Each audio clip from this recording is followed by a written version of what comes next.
She grew up being treated as invisible, the cleaner's daughter, overlooked in the corners of a glass mansion.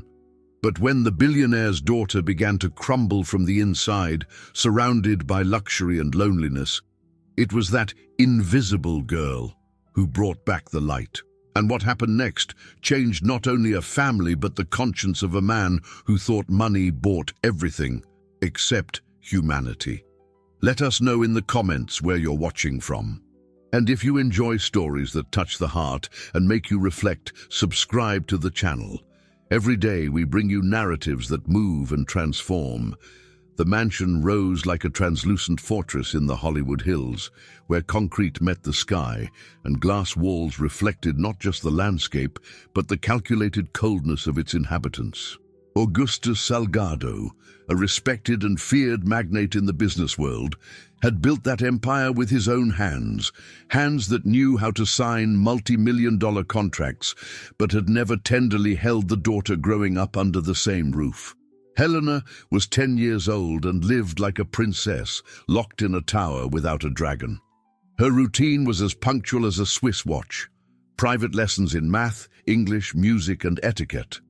Tutors entered and exited the house like well-paid shadows, greeting her with artificial reverence and leaving without a trace of affection.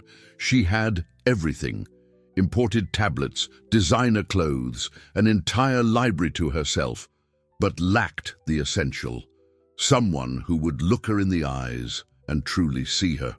Helena's mother had died when she was just 4. What remained of that presence was a grand piano tucked away in the corner of the main hall, covered by a burgundy velvet cloth, untouched like a sacred relic. Augustus didn't allow anyone to open it. He said it was to preserve the instrument, but everyone knew it was to preserve the pain he locked away tight, just as he locked away his own soul. Among the staff who kept that luxury machine running was Mrs. Zulaida. A middle-aged black woman with a tired body and an immense heart. She commuted across town on 3 different buses to clean the mirrors of that mansion. Her steps were silent, her movements precise. She knew exactly where each object belonged, knew every invisible smudge, every forgotten corner. Zulaid was part of the house's structure, essential but ignored, like all the people who sustain the world of the wealthy without ever being seen as part of it. Zulaida had a daughter, Isabella, 13 years old, with bright eyes and hands always busy with pencils and notebooks. She studied at a public school, got high grades with double the effort, and dreamed big while waiting for her mother to come home every night. Sometimes, when she had no one to leave her with, Zulaida brought Isabella along. The girl would sit discreetly in a corner of the kitchen or garden, doing homework while her mother polished the marble floor of the hallway. Isabella observed everything. She observed the way the staff lowered their heads when Augustus passed. She observed the heavy silence that hung over Helena, that blonde girl with the distant gaze who seemed more alone than any child should be. She observed the dusty books in the library, the expensive artworks no one admired, the waste of food, the waste of time, the waste of affection. And it was precisely on one of those days, an afternoon with a grey sky, when the rain threatened to fall but didn't, that destiny intertwined those 2 lives irreversibly. Helena was in the study, sitting at an enormous desk, surrounded by textbooks and impeccable notebooks. In front of her, the math tutor, a man with thin glasses and even thinner patience, was repeating the same explanation about fractions for the 5th time. Helena didn't understand. Not because she was incapable, but because no one had ever taught her to make mistakes without feeling ashamed. Every doubt she expressed was met with an impatient sigh, every hesitation with a look of disapproval. "You need to concentrate, Helena. This is basic. Any child your age should know this," the tutor said, adjusting his glasses with disdain. Helena felt her face burn. She lowered her head, her eyes stinging, and pretended to understand. The tutor, satisfied with her silence, packed his materials and left the room in a hurry, muttering something about lack of effort. It was then that Isabella, who was cleaning the adjacent hallway, heard a soft sob coming from the study. She hesitated. She knew she shouldn't go in. She knew that space wasn't for her, but something stronger than fear pushed her inside. Helena raised her tear-streaked face and met Isabella's eyes, eyes that didn't judge, didn't demand, that simply saw. "Are you okay?" Isabella asked with the gentle voice she inherited from her mother. Helena quickly wiped her face, embarrassed. "I can't understand this, and he thinks I'm stupid."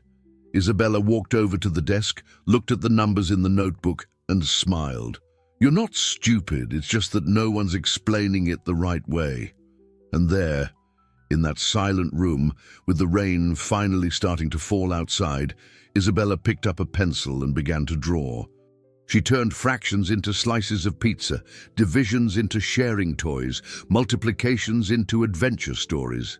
Helena, little by little, began to understand. And more than that, she began to smile. When Zulaide entered the room to get her daughter, she found the two girls sitting side by side on the floor, laughing, drawing, learning. For a moment she felt fear that this would be seen as an intrusion, as disrespect.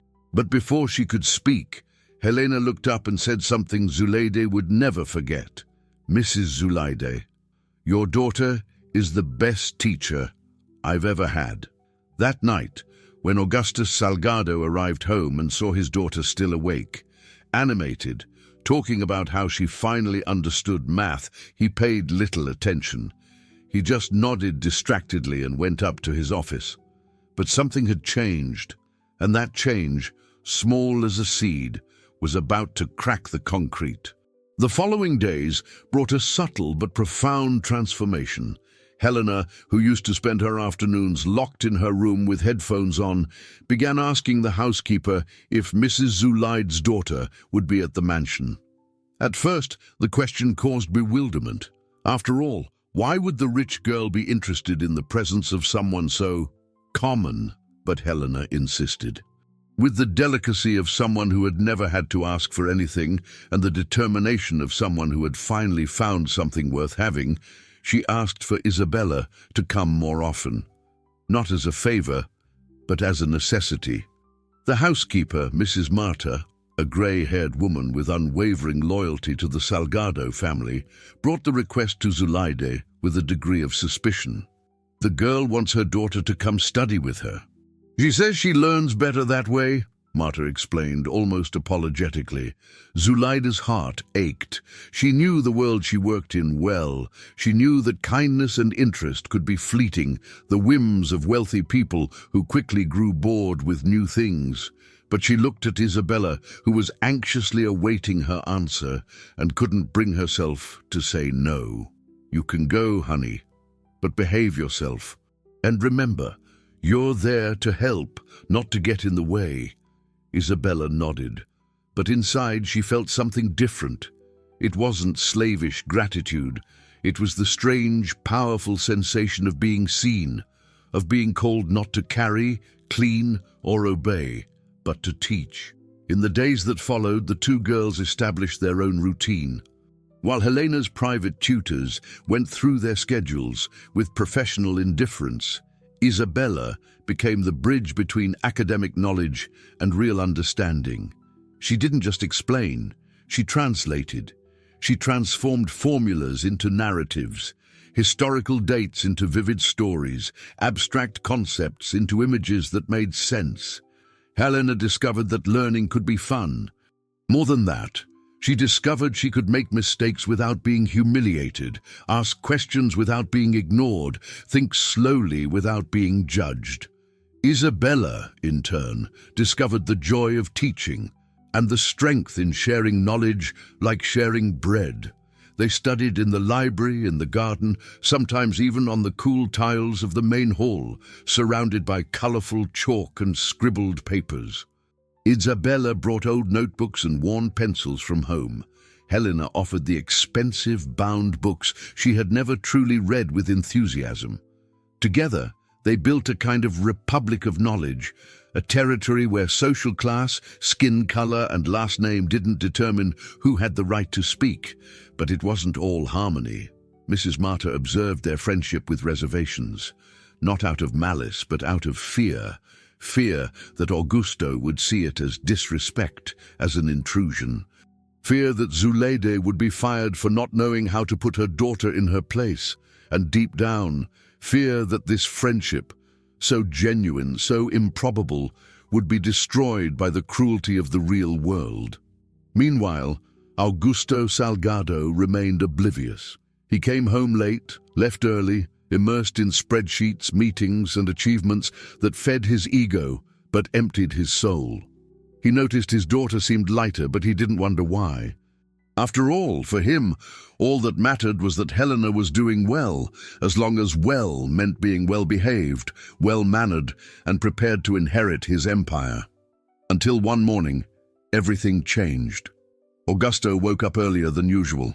An important meeting was cancelled at the last minute, and he decided to work from home. He came downstairs, still in his robe, coffee in hand, planning to retreat to his office. But as he passed through the main hall, he heard voices, children's voices, laughter. He frowned and walked toward the sound. What he saw froze him.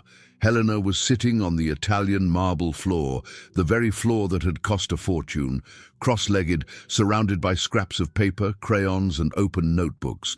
And beside her, explaining geometry with unnerving naturalness, was Isabella, the housekeeper's daughter. The girl he had barely noticed on the rare occasions he'd seen her in the hallways. Augusto felt something strange rise in his chest. He didn't know if it was anger, surprise, or envy. Envy of the ease with which this girl, without a diploma, without resources, without a name, was achieving something he, with all his money, had never accomplished. His daughter's genuine attention. "What is going on here?" he asked, and his voice echoed through the hall like thunder. The two girls turned, startled. Helena paled. Isabella quickly stood up, lowering her head as she had learned to do in front of employers. "Dad, Helena, go to your room, now!" The girl obeyed, but before she left, she cast a pleading look at Isabella, a look that said, "It's not your fault." Augusto was left alone with Isabella. He watched her in silence. The girl was trembling, but she didn't completely avert her gaze. There was something about her, a quiet dignity, a contained strength that bothered him. "Who gave you permission to be here?" "Helena, sir," she asked. "And you think you can come into my house, use my things, take up my daughter's time?" Isabella swallowed hard. "I just wanted to help, sir." She was sad. She didn't understand the lessons. I just taught her the way I learn." Augusto was about to reply, but something in her voice stopped him. It wasn't subservience, it wasn't fear, it was conviction, the conviction of someone who knows that teaching is an act of generosity, not an intrusion. He turned his back and went upstairs to his office without another word. But that night, when everyone was asleep, Augusto went down to the hall. He looked at the drawings on the floor, the notebooks still open, the trace of a friendship he didn't understand.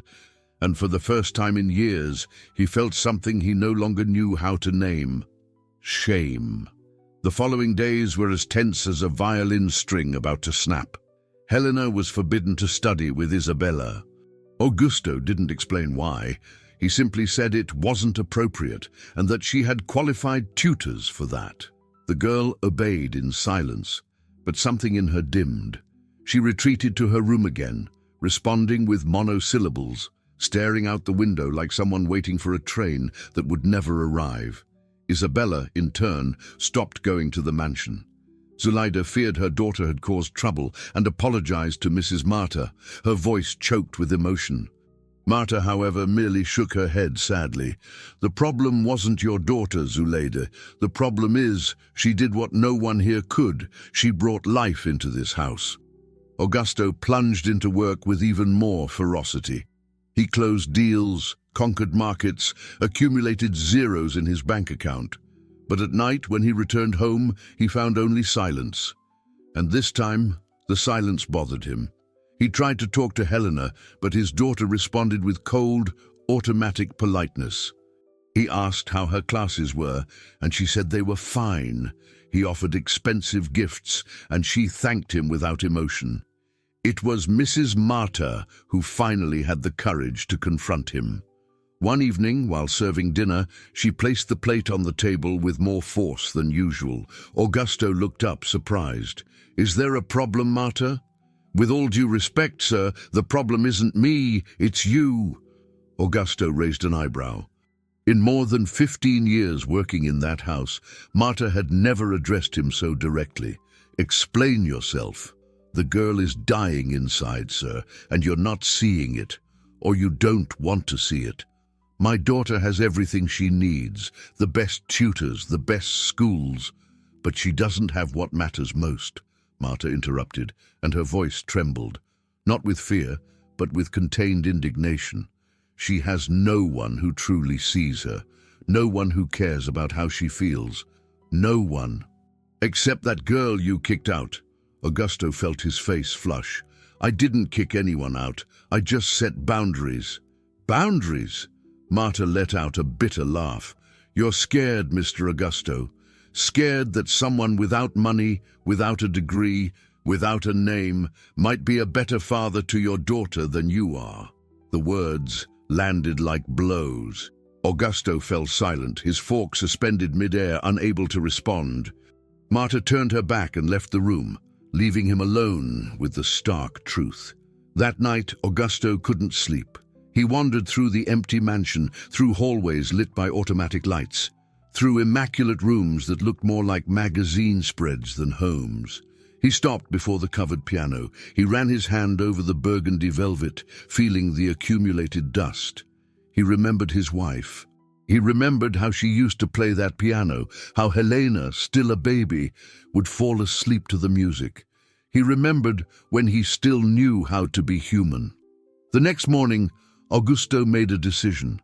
He asked Marta to call Zuleide and Isabella for a talk. The housekeeper arrived, terrified, clutching her daughter's hand tightly. Isabella, however, held her head high.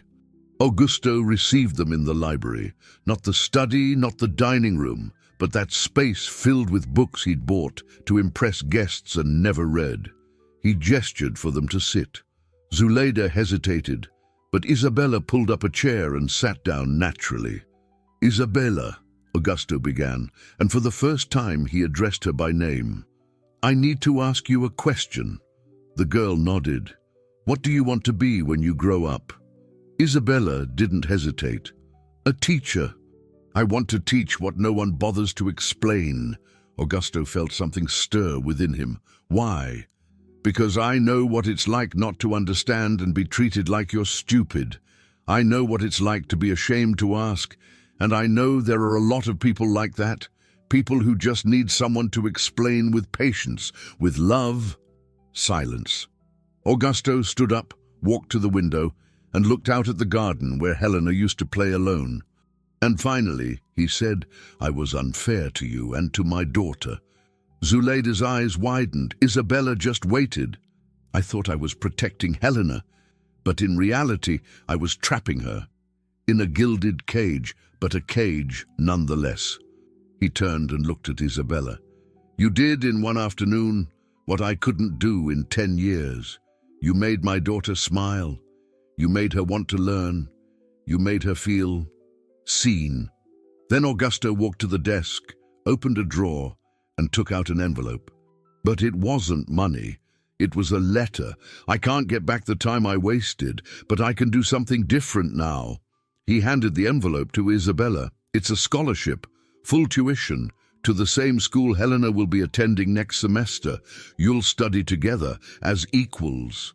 Isabella opened the envelope with trembling hands. She read the letter, she reread it, and when she finally understood what it meant, tears came.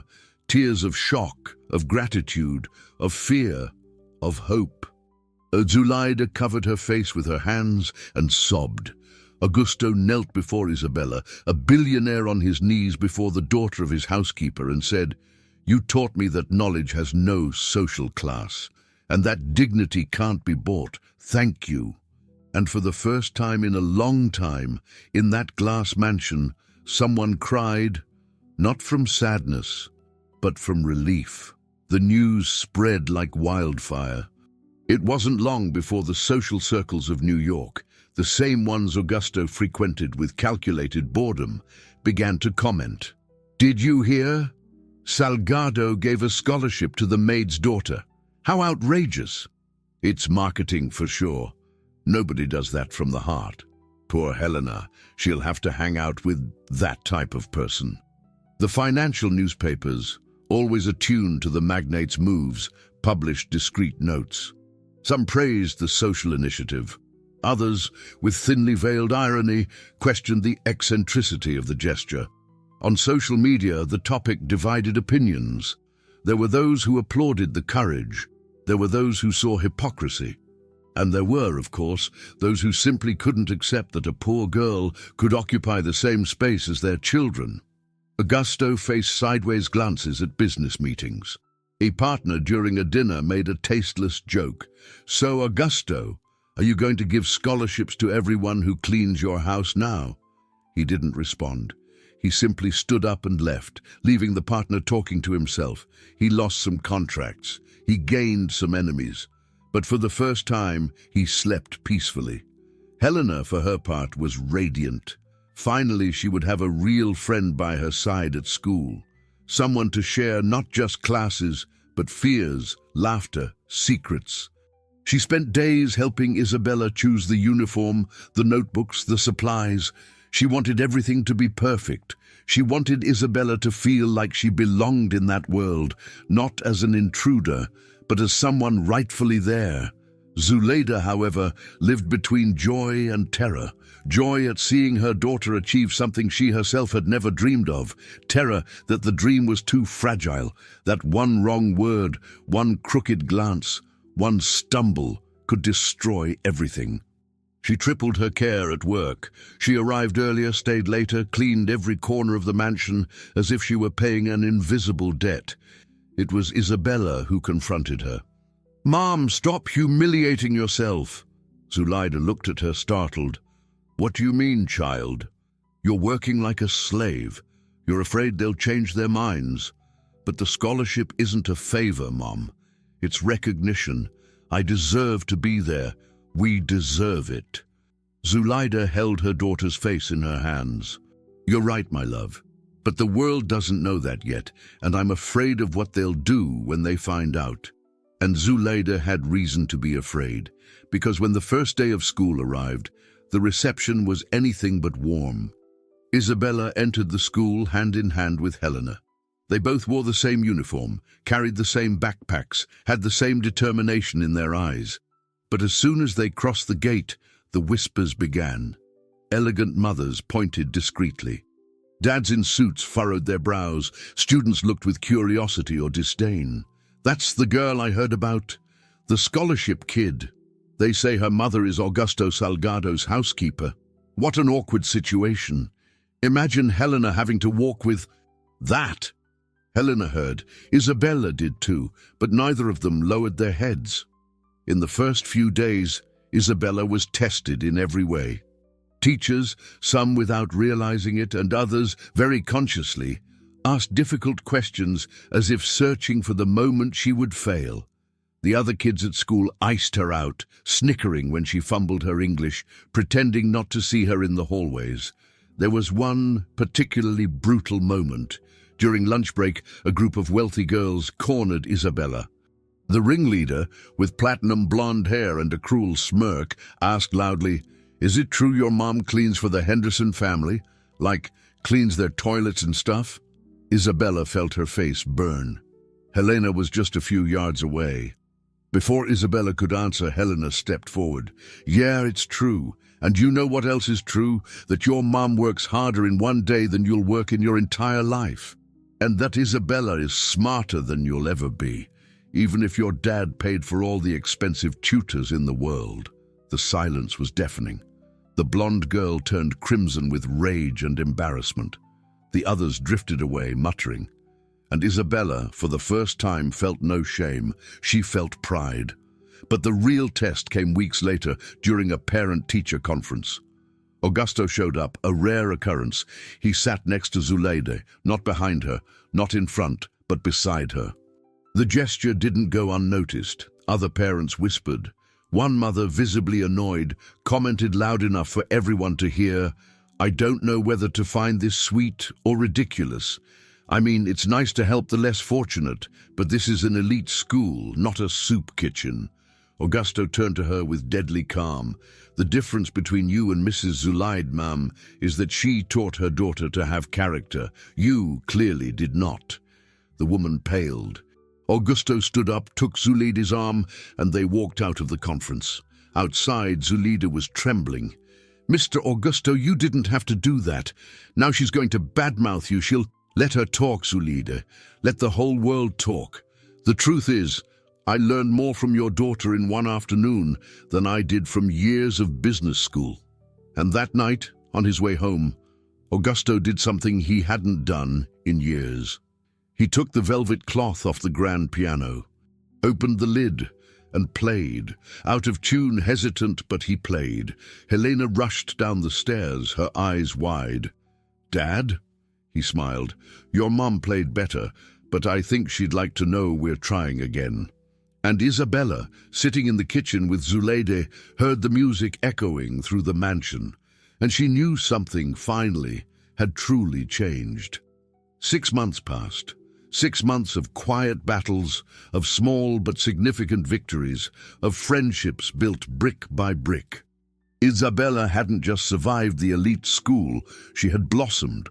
Her grades were among the best in her class, her participation in discussions was brilliant, and slowly, even the most skeptical teachers began to recognize that she wasn't there out of charity, but out of merit. Helena had changed too. Once quiet and withdrawn, she now spoke with confidence, defended her opinions, and no longer feared making mistakes in public. Isabella's presence had freed her from an invisible prison, the prison of the fear of not being perfect. Together, the two formed an inseparable, complementary duo. Where one had doubt, the other had an answer. Where one felt fear, the other offered courage. But the most profound change happened in Augusto. The man who lived locked in his office began to have dinner with his daughter. The man who didn't know how to converse began to ask about her day. The man who bought affection with expensive gifts began to offer his presence, and that, he discovered, was infinitely more valuable. One afternoon, Augusto called Isabella for a talk. She entered his office with some apprehension. You never knew when the ground might start to shake again. "Isabella, I want to propose something to you," Augusto said, gesturing for her to sit. "It's not an order. It's an invitation." Isabella sat on the edge of the leather chair, her hands clasped in her lap. "You can tell me, Mr. Augusto." He smiled slightly. He wasn't quite used to being called that yet, with respect, but without fear. "The school is organizing a science fair. A big event with external judges, the press, successful alumni. Helena told me you two are participating together." "Yes, sir. We're working on a project about access to education in underprivileged communities." Helena had the idea to create a digital platform for free tutoring. I helped with the pedagogical aspects. Augusto leaned forward, his eyes shining with something Isabella couldn't quite name. Pride? Admiration? "And don't you think this project should go beyond a school fair?" Isabella blinked, confused. "What do you mean?" "I want to fund your project for real. Turn it into a non-profit, hire educators, create a real structure, not as charity, as an investment, in you, in your ideas." The silence that followed was thick with meaning. Isabella looked at her hands, at the man before her, at the window that opened onto the garden where it had all begun. "Are you serious?" "Completely. But there's one condition. You two will be the pedagogical directors. You'll decide everything: content, format, target audience. I'll just provide the money and the contacts. The rest is up to you." Isabella felt her eyes sting. These weren't tears of servile gratitude. They were the tears of someone finally seeing their worth recognized not as an exception, but as the rule. Not as the poor girl who made it, but as someone whose intelligence and sensitivity were essential. I accept, but only if my mother is part of it too. She knows the reality of these communities better than any expert. She knows what works and what's just pretty talk. Augusto extended his hand. Deal. And for the first time, Isabella shook that hand, not as an employee, not as a beneficiary, but as a partner. The science fair was a milestone. Hundreds of people stopped by Helena and Isabella's booth, listening about the free tutoring project, about the platform that would democratize access to knowledge, about the importance of seeing every child not as a number, but as an entire universe of possibilities.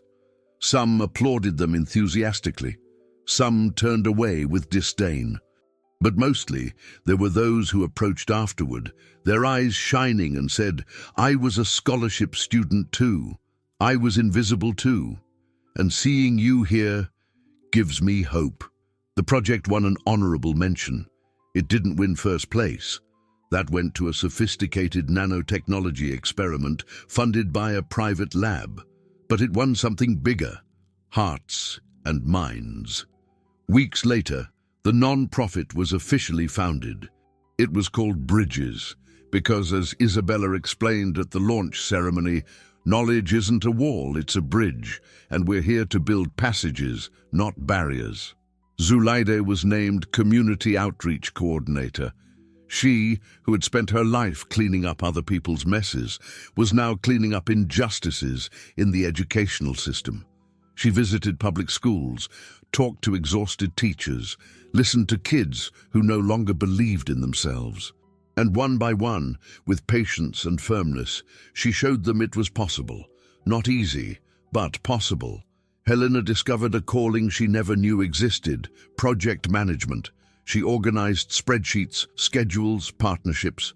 She used the Salgado surname not as a shield, but as a tool. It opened doors, yes, but then she let Isabella speak, because she had understood something fundamental. Privilege without awareness is a waste. Privilege with purpose is transformative power. And Augusto? Augusto became the man he should always have been. He didn't stop working, he didn't stop being a businessman. But he learned to ask not just, "What's this worth?" but "Who does this matter to?" In an interview with a major newspaper months later, the reporter asked, "Mr. Salgado, some critics say this project is just a way to clear your conscience. What do you say to that?" Augusto looked directly into the camera. "I say my conscience was dirty, and that it was a 13-year-old girl, my housekeeper's daughter, who showed me that. She didn't save me. She taught me that I had to save myself, and that the only way to do that was to stop pretending my money made me better than anyone else." The interview went viral. There was applause. There was fierce criticism. There were people saying it was all theater.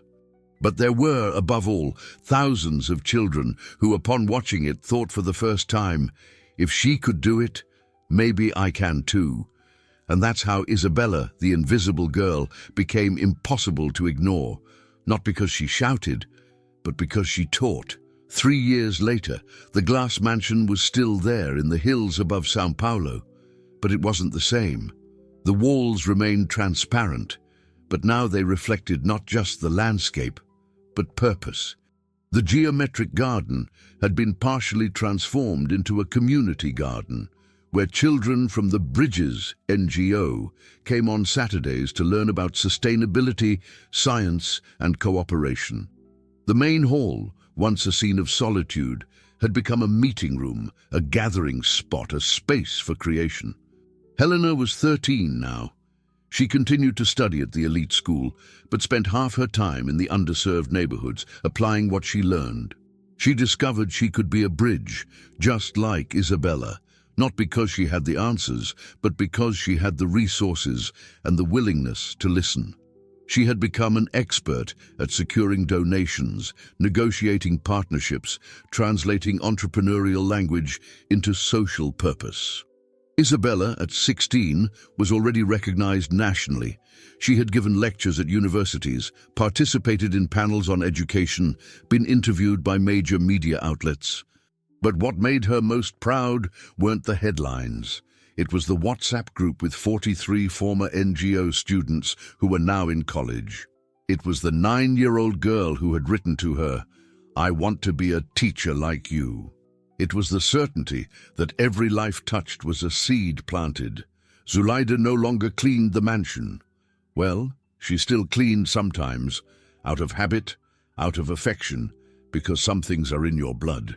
But now she did it between meetings, training sessions, school visits.